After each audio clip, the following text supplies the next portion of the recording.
Advancing with watercolor using tonal values, lights and darks. And in this case, we're going to do a variation on a theme, engaging our imagination and memory. I'm using the motif that was used in the previous video, which is a view of Ile de la Cité, sorry for my pronunciation, in Paris, and looking south into the twilight sky. You can see the photograph that I took while I was there, and I've used that as a basis for a previous tutorial, but this is sort of a supplement to the material presented before. I wanted to show you the process through video, through images, and maybe give a little description of what I'm thinking when I'm doing these value studies. So I'm basically thinking of 3 tonal values, a light, a medium, and a dark. Even though you see a lot of variations, this is one of the benefits of working with watercolor, is that it pools and collects and feathers and does all these wonderful things. Even if you're trying to create a single value, you get so many variations. I'm working to achieve a brightness in the sky, a luminosity that you might observe at twilight, and paint people walking towards the large courthouse building and the La Conciergerie. I believe that's what it was called. Anyway, it's where prisoners were housed prior to being put to death once upon a time. That's the pointed towers in the distance, I believe. Anyway, enough history. What I'm trying to do here is arrange the lights and darks. I'm using a single color sepia, which has a broad range. If you're going to work with a single color to do some studies, these are very small studies that I'm doing. Use a color that has a strong dark to it, because you want to be able to vary that. You want to at some point have a light passage, but you also want that dark capability. So I'm using a mop brush through most of this painting. Even though it's very small, I'm trying to stay with that brush, and when I add some details, I'll use a sablette. But working with a single value, concentrating on basically 3 values: mid value through the midground, and distant buildings, some darks through the middle of the painting, joining those darks via shadows or via a street or via light posts, whatever I can contrive that looks good. I will try to unify the darks. This is one useful technique, no matter if you're working with a tonal value or color, where you're using some darks. If they're scattered across the paper and kind of floating there, they look out of place, or they look like they're pasted on the paper. To connect them with a line or a touch or this or that, you get more strength, more integrity in the painting. The one exception to that is where you want to isolate a figure, for giving them strength in the painting, like this painting has. So that was the finished first one. I'm doing a second one, and I'm going to do a third, where I'm varying the tonal values. I'm varying the contrast as well. The mid-tone in the previous painting was I would say a centered mid-tone, not light, not dark, but a rich mid-tone. This mid-tone that I'm using here is quite dark. I'm painting the sky quite dark with the intention of leaving the buildings the white of the paper. And basically I'm imagining all this, and I don't have a photographic reference. I'm using the same drawing that I used in the previous exercise and that I've been using for the previous tutorial. But I'm playing with tonal values, and I want to describe it that way. I'm playing with them because I have no particular worry about this painting or attachment to it. I want to use a bright passage through the painting, as though the light is coming over my right shoulder and striking the buildings. A very low light that you might see at the end of the day, a breaking light that's brilliant and really illuminates the buildings. And as well as illuminates the lower bridge and maybe the um, windshield of a car or the shoulders of a person. And so I keep these. You can see how the painting has been divided between this light passage. By the way, this light passage is connected. It's got integrity because it's connected to both sides of the paper and runs from top to bottom. And so there's a certain strength in connecting your lights or in connecting your darks, visual strength. When doing these small studies, one of the benefits is that we generalize. We generalize and we kind of group like values, and we simplify the painting this way. And in essence, that's what I think gives us a leg up on any subject. If we can simplify it and understand it in simple terms, we have more ability to perform the watercolor. By that I mean use more interesting strokes or more interesting passages.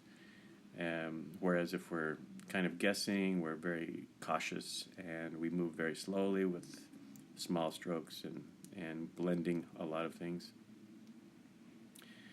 And in doing these, I realized that these paintings don't have to be perfect. The light is imagined, but as long as it kind of matches my imagination, I'm happy. And in this case, I'm just adding enough detail to give me a sense. I don't want to overdo it, but I'll keep going as long as I see things that I believe will improve the painting. And I'm getting a feeling of this, break in the clouds, and there's a bit of wetness on the street after the rain.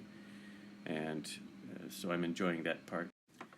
And I continue to add some white paint now to maybe liven up that midsection, show highlights where they could be effective, shoulders of a person, a street sign, etc. Just continue to build on the idea of this low light hitting the subject in a positive way.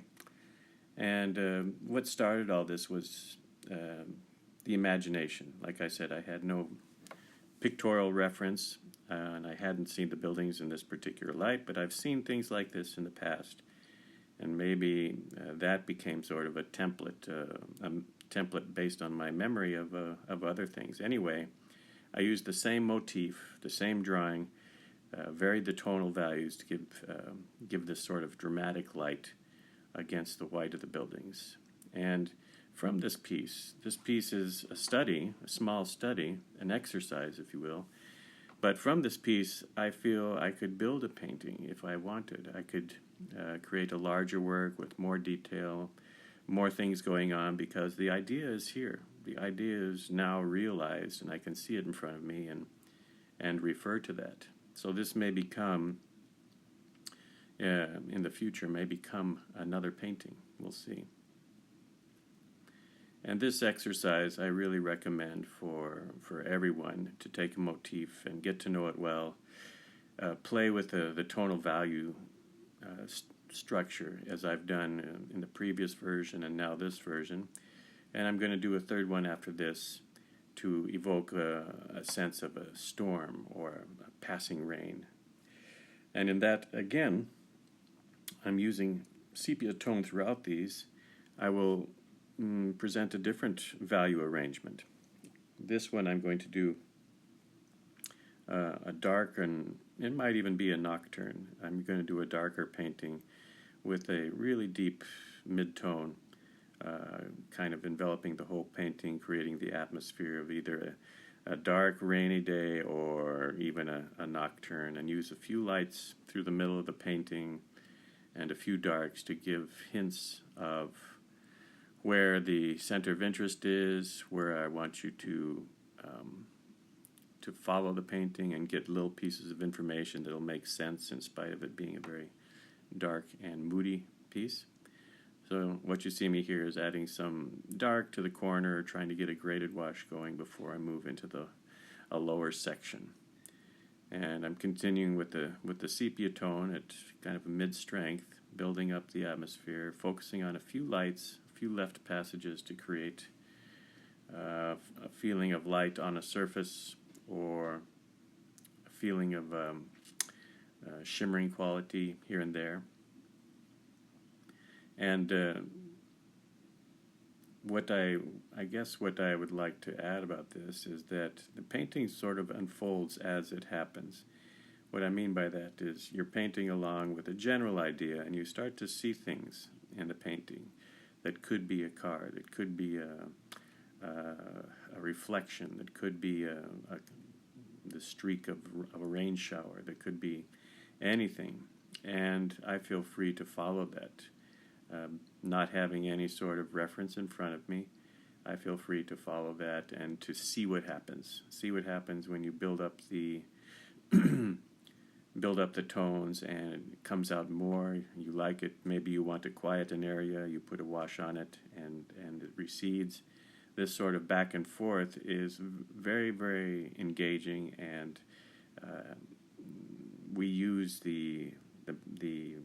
our memory quite a bit. We also project our imagination quite a bit, and it's a very free experience when you're painting these small studies. So that's I guess reason enough to do a few of them. If you have a subject that you'd like to improvise with, I really recommend it as an exercise, as a way of getting to know how tonal values can work for you in such a case. And in the end, these are single color paintings, but they have their own attraction. They have their own enjoyment. The fact that we've limited our palette to one color, and in some cases really limited our tonal range. In this painting that I'm doing now, you see the tonal range is very limited as well. Strong mid-tone and some strong darks, very few lights, and there's not a wide range of tonal values. In the previous work where I was painting the bright sunlight on the buildings, that was a broad range of tonal values, maybe going the whole spectrum from from the white of the paper to the darkest dark, sometimes right next to each other. That's a very effective idea when you're painting strong light, is to have that broad range. When you're painting low light, or when you're painting works with a bit of mood and a bit of weather, the tonal range changes. They're closer together, and the resulting mood is that of kind of quietness and melancholy sometimes, which I like in paintings. Some of my favorites are small paintings by Whistler, some of his nocturnes, very, very quiet paintings. In fact, people tend to pass by them in the museum because they're small, they look very simple on first glance, and they really require you to stand in front of them for a minute or two, let your eyes adjust, and the painting just magically unfolds when you do that. You start to see reds where you didn't see them before. You start to see lights in the distance that you didn't before, and you become absorbed in that world. And that's what's happening in this painting. The tonalities are very close throughout the painting. I'm counting on a few lights, a few darks to hold the painting together and give a feeling. So I hope this exercise has been useful, and that you'll take advantage of these sorts of things in your own painting and create variations on a theme. I think you'll find it an exciting process for you as a painter. It engages the imagination and engages your memory in a very positive way.